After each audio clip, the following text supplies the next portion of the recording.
Oke, ini udah mulai direkam ya teman-teman ya. Oke, insya Allah semua sudah kumpul. Ini ada 1, 2, 3, 4, 5, 6, 7, 8, 9, 10 ya. Kita udah kumpul. Nah, hari ini teman-teman ya, Ustadz infokan tadi yang pertama adalah bahwa 2 minggu lagi kita akan penilaian akhir semester 1.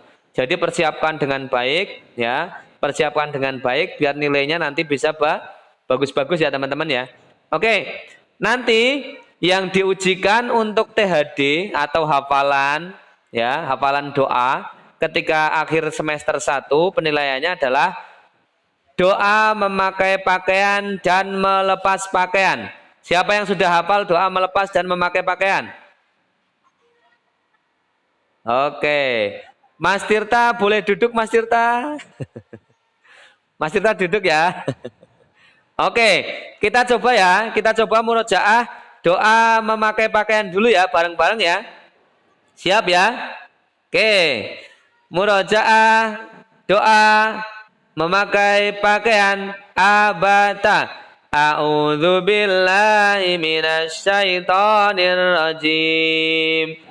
Bismillahirrahmanirrahim. Mas Zafir boleh dinyalakan mikrofonnya ya. Mulai. Allahumma inni as'aluka min khairihi wa khairi ma huwa lahu. Wa a'udzu bika min syarrihi wa syarri ma huwa lahu. Oke, ulang ya. 1, 2, 3. Allahumma inni as'aluka min khairihi wa khairi ma huwa lahu. Wa a'udzu bika min syarrihi wa syarri ma huwa lahu. Oke, kita baca bareng-bareng artinya ya. Artinya, ya Allah, aku meminta kepadamu kebaikan pakaian ini dan kebaikan yang ada padamu. Dan aku berlindung kepadamu dari kejahatan pakaian ini dan kejahatan yang ada padanya. Amin ya robbal alamin. Oke ya. Yang belum hafal nanti dihafalkan. 2 minggu lagi itu akan diujikan. Kalau kalian hafal Arabnya dan juga artinya, maka nilainya akan bagus ya. Kalau belum hafal nanti nilainya kurang kurang bagus. Jadi harus hafal ya. Oke, kemudian selain doa memakai pakaian, kita juga akan menghafal atau diujikan yaitu doa melepas pakaiannya juga. Yang pendek itu ya. Saya yakin udah pada hafal ya teman-teman ya. Oke, kita mulai doa melepas pakaian ya. Oke, siap ya. Doa melepas pakaian. A'udzu billahi minasyaitonir rajim. Bismillahirrahmanirrahim. Bismillahilladzi la ilaha illa huwa. Oke, ulang ya sekali lagi ya. 1, 2, 3. Bismillahilladzi la ilaha illa huwa. Artinya dengan nama Allah yang tiada Tuhan selain Dia. Oke, ulangi ya. Artinya dengan nama Allah yang tiada Tuhan selain Dia. Amin ya rabbal alamin. Oke, ketika selesai doa maka usapkan 2 tangan ke wajah kita masing-masing ya. Oke, terima kasih ya. Nih Ustadz. Oke, teman-teman.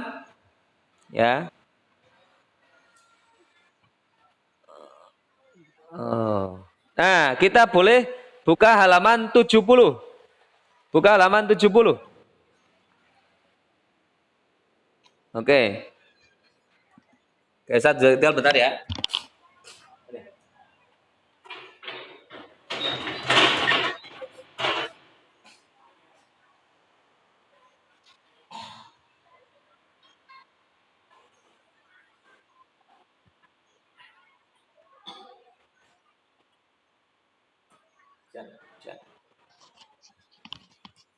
Sudah buka halaman 70 teman-teman?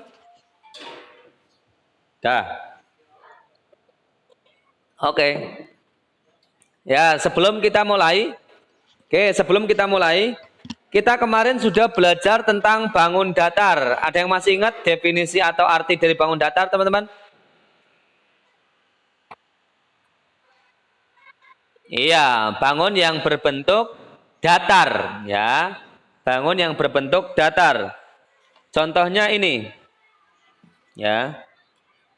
Ini bangun datar atau bangun ruang, teman-teman? Bangun datar ya. Oke. Ini namanya bangun datar. Oke. Kemudian ini bangun datar atau bangun ruang, teman-teman? Apa? Bangun ruang ya. Oke, karena dia bentuknya memiliki ruang ya. Jadi tidak tipis, tidak datar. Ini disebut dengan bangun ruang. Nah, kalau bangun datar kira-kira dia berapa dimensi? 1, 2, atau 3 dimensi kalau bangun datar, teman-teman? Apa? 2 ya. Oke, bangun datar itu 2 dimensi. Ya, 2 dimensi. Kenapa 2 dimensi? Karena dia cuma bisa dilihat dari sisi depan saja. Kalau dari samping kelihatan nggak, teman-teman? Enggak ya. Kalau dari atas kelihatan enggak? Enggak juga. Nah, ciri-ciri dari bangun atau 2 dimensi atau bangun datar ya, 2 dimensi, dia cuma bisa dilihat dari satu sisi, yaitu bagian depan. Ya. Ketika dari belakang kelihatan enggak? Polos ya. Polos ya. Ketika dari depan baru kelihatan gambarnya. Itu 2 dimensi. Ya, tipis gitu ya. Nah, kemudian kalau 3 dimensi seperti ini, ya, bangun ruang. Bangun ruang itu sama dengan 3 dimensi. Dia bisa nggak dilihat dari depan? Bisa nggak? Bisa. Dari samping teman-teman Ustadz putar? Bisa ya. Dari bawah bisa? Bisa. Dari atas bisa, teman-teman? Nah, bisa juga. Itu adalah 3 dimensi. Ya. Nah, sekarang kita akan belajar tentang itu. Tentang 2 dimensi dan 3 dimensi. Ya, tentang definisi dan juga karya-karya yang bentuknya itu 2 dimensi dan 3 dimensi. Oke? Sudah buka halaman 70? Yang sudah buka halaman 70, boleh tunjukkan ke Ustadz? Sudah? Siapa yang udah? Oke, Ustadz minta Mas Albar ya, baca ya halaman 70 ya. Mas Albar kelihatan wajahnya enggak? Oke, Mas Albar silakan baca halaman 70 yang paling atas ya.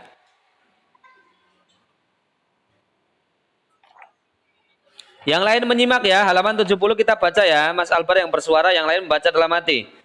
Oke, 1, 2, 3.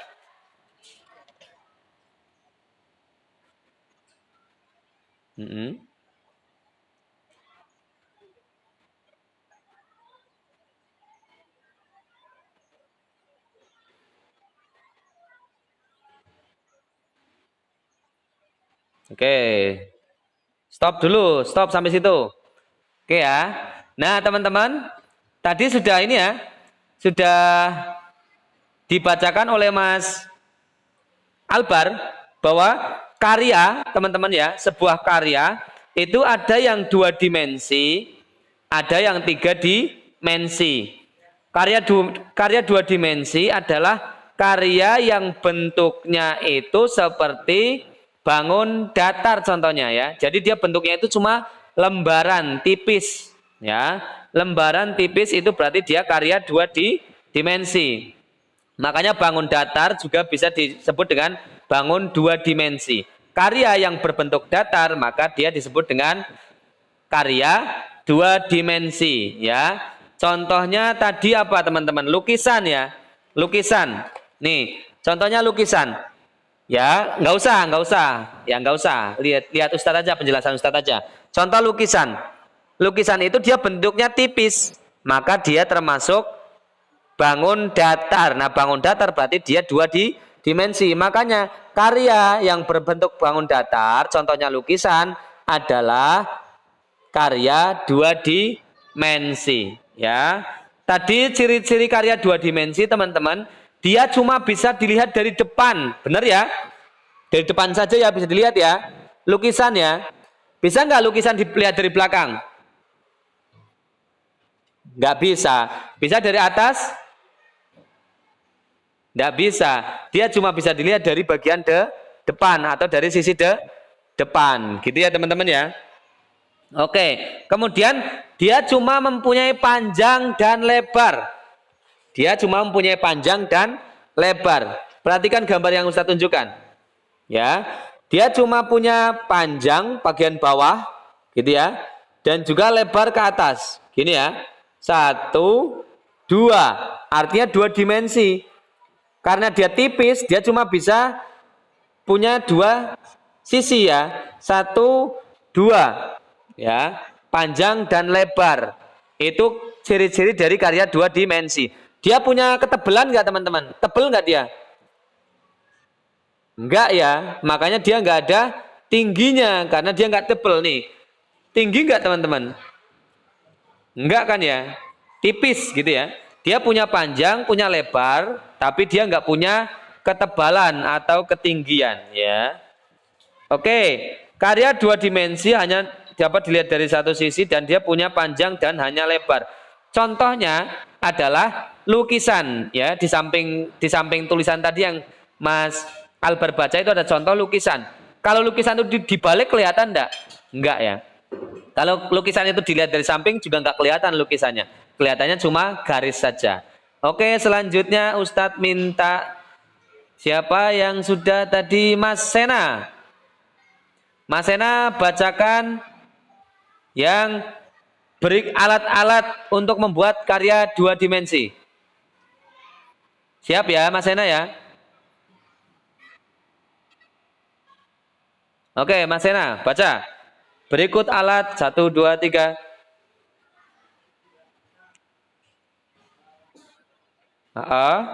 Dari atas. Dari atas. Berikut alat dan bahan dari atas.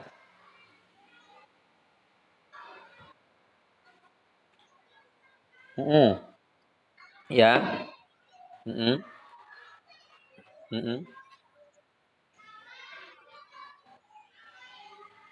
Iya ya. Jadi alat-alat untuk membuat karya 2 dimensi, contohnya tadi karya 2 dimensi adalah lukisan. Nah, alat-alat yang bisa digunakan dan bahan-bahan yang bisa digunakan untuk membuat karya 2 dimensi, ya, atau lukisan tadi contohnya adalah pensil. Pensil berguna untuk apa teman-teman? Pensil menulis ya. Pensil itu untuk menulis atau untuk menggambar sketsa. Ya, fungsi dari pensil adalah untuk membuat gambar sketsa. Jadi kita membuat gambar mentahnya dulu ya. Contohnya gambar apel, cuma gambarnya saja dari pensil. Kita belum bisa diwarnai ya. Kemudian ada media gambar. Contohnya apa tadi media gambar di situ, teman-teman? Buku gambar ya, itu adalah media gambar. Dia bentuknya tipis atau tebal kalau buku gambar? Tipis ya, iya. Karena karya 2 dimensi yang akan dibuat. Kita menggunakan buku gambar, dia tipis. Kemudian apalagi? Papan itu ya. Ada papan ya, atau figura ya. Oke, papan contohnya di kelas kalau Ustadz biasanya pakai papan tulis. Papan tulis itu tipis atau tebal teman-teman? Tipis ya, karena kita akan membuat gambar 2 dimensi, maka medianya tipis. Bisa buku gambar dari kertas, bisa papan dari triplek ya. Kemudian bisa juga dari kain ya, kain kanvas ya. Oke, kemudian apalagi selain media gambar dan pensil untuk membuat sketsa, apalagi tadi? Ya, cat air fungsinya buat apa teman-teman? Mewarnai ya. Selain cat air biasanya kalian mewarnai pakai apa teman-teman? Krayon ya. Kemudian apa lagi? Pensil warna. Oke. Ketika pensil warna kita sudah gunakan untuk mewarnai di kertas. Dia tipis atau tebal? Tipis ya. Hampir nggak kelihatan kalau kita lihat dari samping. Kalau dari depan kelihatan. Itu ciri-ciri dari karya dua dimensi. Tipis ya. Kemudian ada lagi tuh sampingnya. Samping krayon, samping papan, samping pensil warna apa tuh? Gambar apa tuh? Iya, tempat meletakkan cat air. Namanya apa teman-teman? Apa ya? Sering keluar di ulangan loh itu ya. Namanya apa? Ada yang masih ingat nggak? Depannya P, belakangnya T. Palet, betul ya Mbak Yesa. Namanya palet. Ya, jadi nanti jangan sampai lupa ketika ada gambar tempat untuk meletakkan cat air, namanya apa? Ada pertanyaan seperti itu, kalian harus tahu namanya palet, ya. Paham ya? Oke, karena Mbak Yesa sudah menjawab palet, Ustadz kasih kesempatan Mbak Yesa untuk membaca di bawahnya, di bawah gambar. Vas bunga, patung, dan guci ya. 4 baris. 1, 2, 3.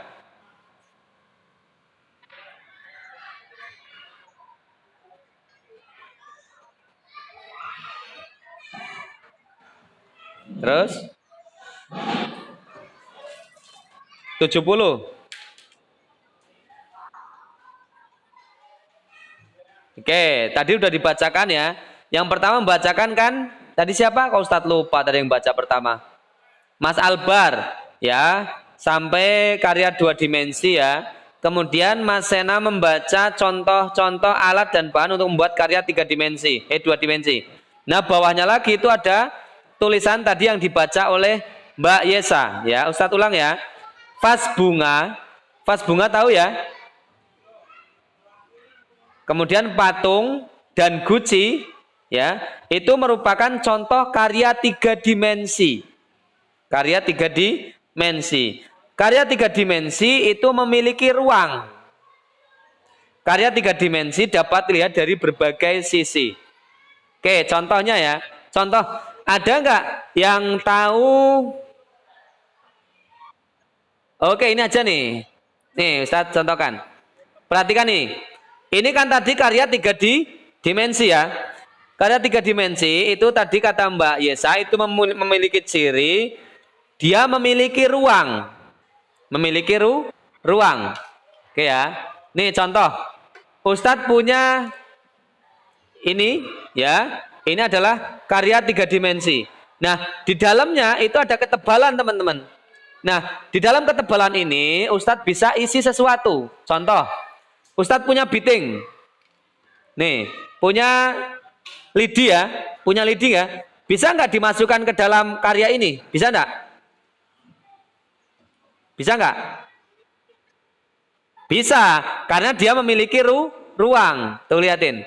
Ya, Ustadz masukkan ke dalam. Dia bisa masuk. Kenapa? Karena dia memiliki ruang. Dari kanan nggak kelihatan, dari kiri nggak kelihatan, dari bawah nggak kelihatan. Kenapa? Karena posisi lidi ini udah di dalam dari karya ini. Ya, tapi ketika kertas teman-teman, kertas dia memiliki ruang enggak? Kertas memiliki ruang enggak? Enggak ya. Ketika Ustadz masukkan lidi ini, dari depan kelihatan nggak lidinya? Kelihatan ya. Nih pensil, pulpen. Dari depan kelihatan ya. Ketika Ustadz balik, ya, Ustadz taruh di belakangnya kelihatan enggak? Ketika Ustadz taruh pulpennya di belakang kelihatan enggak? Enggak kelihatan. Tapi ketika dibalik dari belakang kelihatan, ya. Ketika dibalik kelihatan. Kenapa? Karena pulpen ini enggak bisa masuk ke dalam. Dia cuma bisa di depan atau di belakang kertas gitu ya. Makanya dia tidak memiliki ruang. Gitu ya. Oke, selanjutnya ya, karya 3 dimensi dia memiliki ruang, artinya di dalamnya itu dia tebel. Ya, tebel. Contohnya gelas. Gelas bisa nggak diisi dengan air? Bisa ya. Bisa nggak diisi dengan uang?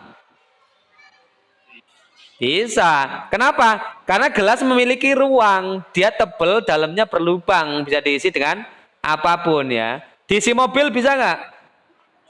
Diisi mobil bisa? Nggak bisa, karena mobil lebih besar daripada gelas gitu ya. Oke, kalau mobil-mobilan bisa ya. Oke, teman-teman. Selanjutnya. Oke ya, gelasnya yang raksasa itu bisa masuk mobil. Oke, pintar, pintar, pintar. Oke, kemudian karya tiga dimensi dapat dilihat dari berbagai sisi. Nih, dari depan bisa nggak? Bisa tadi ya. Dari samping bisa, dari atas bisa, dari kanan bisa. Beda sama benda yang tipis seperti lukisan, dia nggak bisa dari lain sisi kecuali cuma dari depan. Gitu ya teman-teman ya. Apa? Contohnya apa tuh? Nah, itu kalau penghapus itu dua dimensi atau tiga dimensi? Ayo. Kalau penghapus tiga dimensi apa dua dimensi? Tiga. Tiga. Makanya dia bisa dilihat dari depan, dari belakang, dari atas ya. Karya dua dimensi itu sama dengan bangun datar. Ya, karya tiga dimensi itu sama dengan bangun ruang. Kalau tadi penghapus itu kalau dibangun ruang namanya apa teman-teman? Balok. Balok bentuknya ya. Iya, dia balok. Makanya dia termasuk tiga dimensi. Dia bisa dilihat dari atas, dari bawah, dari depan, tetap kelihatan karena dia memiliki ketebalan, gitu ya. Oke. Kemudian selanjutnya Ustadz minta Mbak Alova sekalian nih untuk membaca yang baris. Yang ketiga ya, satu, dua, tiga, keempat ya. Yang karya tiga dimensi dapat dibuat dari bahan alam. Coba Mbak Alova, sudah ketemu? Oke, mulai baca Mbak Alova. Satu, dua, tiga.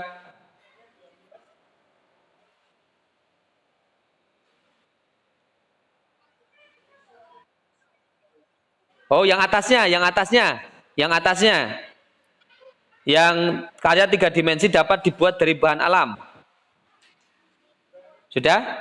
Oke, yang kelompok atasnya atau alinian atasnya. Oke, mulai Mbak Alova.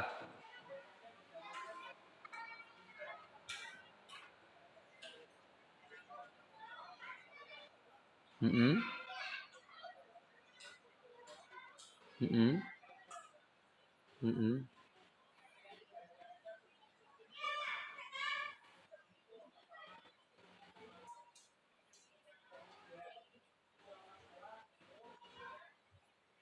Mm-mm. Oke, misalnya plastisin.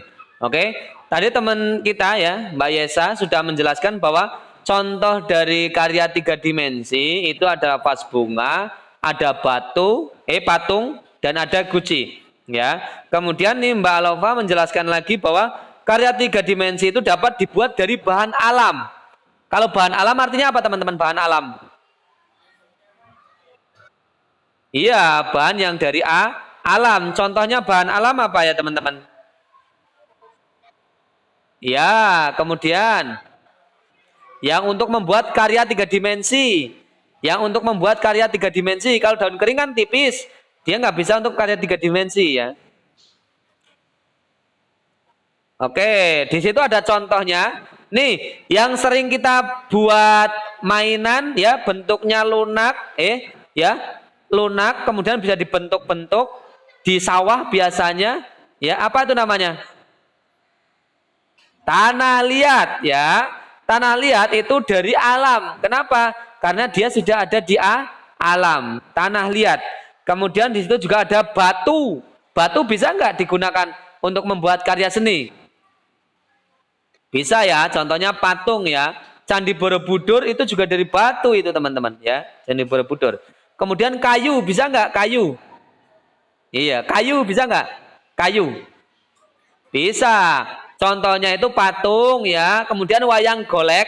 Wayang golek itu pernah ada yang lihat wayang golek gak?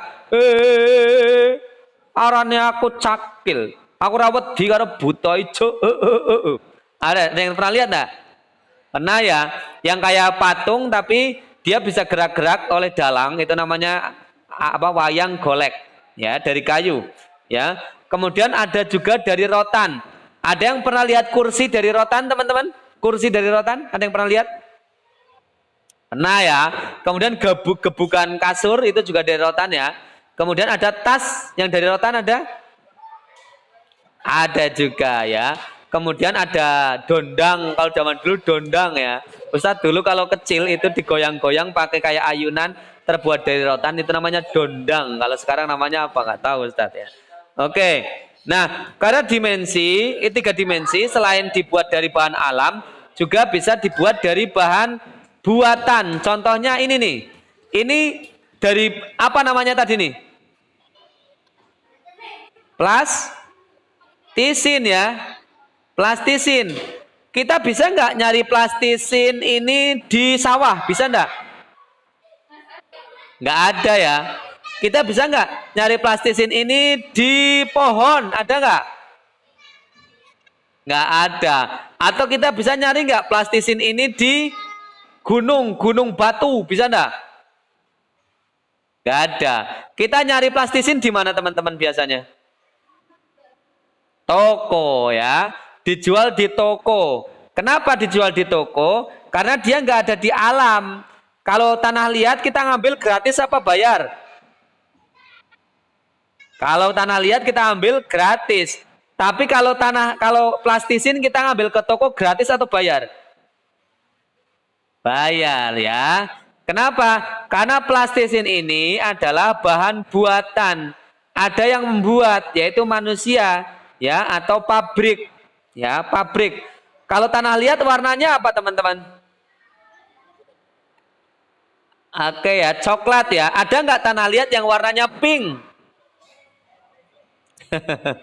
Ada nggak yang warnanya kuning atau orange? Ya, nggak ada ya, karena tanah liat itu terbuat dari bahan alam. Kalau plastisin dia berwarna-warni. Kenapa berwarna-warni teman-teman? Iya, karena dia dikasih pewarna. Karena buatan manusia atau pabrik, dia memiliki warna karena dikasih warna. Gitu ya teman-teman ya. Oke, selanjutnya yang terakhir, Ustadz minta siapa yang membacakan? Mas Sena sudah. Yang lain? Siapa? Mbak Deji ya? Mbak Deji ya?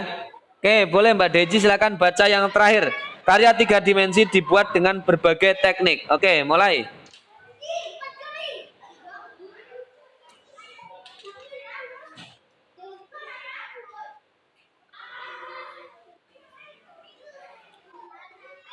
Sudah? Oke. Sampai bawah, 4 baris sampai bawah ya.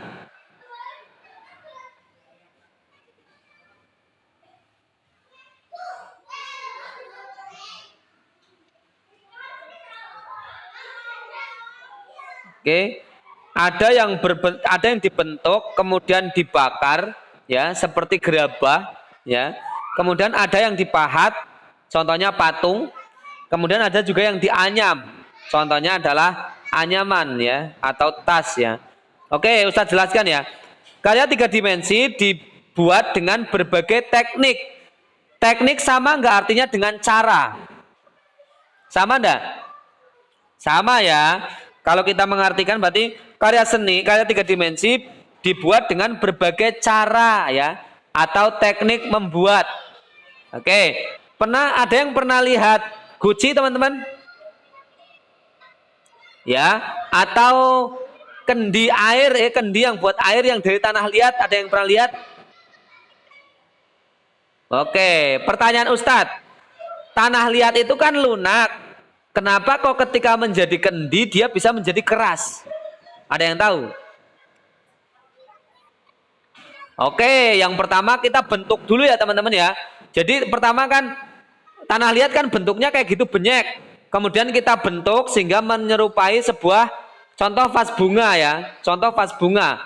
Nah, dia kan kalau belum dikeringkan lembek ya teman-teman ya. Nah, biar keras kemudian dikeringkan di bawah sinar matahari sampai dia kemudian mengeras, kering. Oke, kalau sudah kering dikena sinar matahari, ketika kita pegang dia keras atau masih mungkin patah?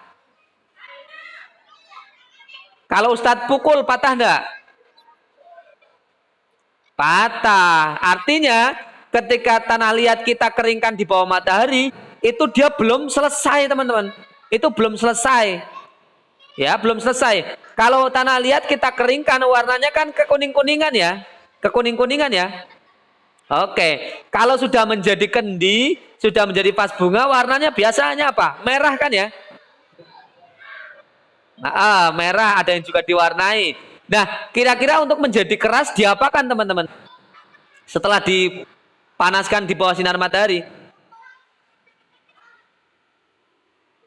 Bakar ya, betul dibakar. Contohnya adalah batu bata. Batu bata itu pertama kan tanah, kemudian dicetak ya, kemudian dicetak, kemudian dia dikeringkan di bawah matahari. Dia menjadi warnanya kekuning-kuningan.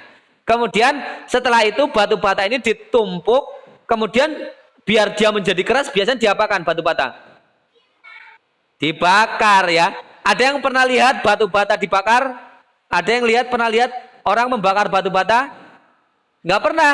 Oke, kapan-kapan kita akan lihat orang yang membakar batu bata. Jadi batu bata yang belum dibakar masih kering ya dari matahari itu ditumpuk kemudian dibakar beberapa hari ya. Dia nggak cuma 1 jam 2 jam enggak. Bisa seharian sampai besok sore. Itu baru kemudian matang kemudian menjadi merah. Oke, merah. Nah, kira-kira nih teman-teman kalau kepala kita sekarang dipukul pakai batu bata, yang pecah kepalanya atau batu batanya? Kepala. Kenapa? Karena batu bata ini sudah dikeringkan, kemudian sudah dibakar sehingga benar-benar keras. Gitu ya. Nah, seperti itu juga guci atau gerabah ya. Semua kerajinan yang terbuat dari tanah liat ya, kemudian dikeringkan, kemudian dibakar, itu disebut dengan gerabah. Paham ya teman-teman ya? Gerabah. Ya, gerabah. Ya, semua kerajinan yang terbuat dari tanah liat, kemudian dikeringkan di bawah sinar matahari, kemudian dibakar sampai dia menjadi keras, menjadi bentuk-bentuk tertentu, itu disebut dengan gerabah. Contohnya adalah kendi ya, atau teko. Itu gerabah yang dari tanah liat. Batu bata, kemudian ada vas bunga ya. Kemudian ada patung-patung yang terbuat dari tanah liat dibakar ya. Itu juga gerabah. Oke. Kalau patung ya, kalau patung terbuat dari batu, bisa nggak dipencet-pencet bikinnya? Jadi kayak bikin patung dari tanah liat, bisa nggak dipencet-pencet, kemudian dipukul-pukul, ditepek-pek gini, bisa nggak batu? Bisa, tapi bisa jadi patung nggak kalau digitukan? Nggak bisa ya. Kenapa? Karena batu itu keras teman-teman ya. Di semester dulu ya, sebelum PTS kita udah belajar tentang benda, ada benda padat, ada benda cair, ada benda lunak ya. Nah, batu itu kalau kita pukul-pukul, kita pek-pek biar gepeng, ditutuk-tutuk ke bawah, yang terjadi apa? Pecah atau jadi gepeng? Pecah ya. Nah, cara membuat patung dari batu, caranya bukan dibentuk seperti membentuk tanah liat, tapi dengan cara dipahat teman-teman. Mahatnya menggunakan apa? Besi ya.